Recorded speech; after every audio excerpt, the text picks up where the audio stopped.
नमस्कार दोस्तों, देखिए जैसे कि हम भट्टी की रिपेयर करते हैं, कहीं भी आते हैं तो कैसे पैलेट की भट्टी जो है वो ख़राब हो जाती है, जिसकी वजह से कारीगर को बहुत दिक्कत होती है, प्रोडक्शन नहीं आती है। मैं आपको दिखाता हूँ कि कैसे होता है। देखिए, ये देखिए, ये जो भट्टी है ये यहाँ से कट गई है हमारी, नीचे राख जम गई थी बहुत ज़्यादा और ये इन्हें काट दी है पूरी ब्रिक्स।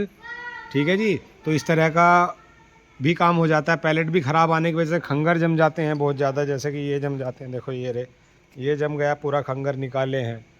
अभी करते हैं, इसकी रिपेयरिंग होने के बाद में चालू करी जाएगी दोबारा रख के। अगर किसी भाई को फर्नेस की रिपेयर करानी हो तो कॉल करें।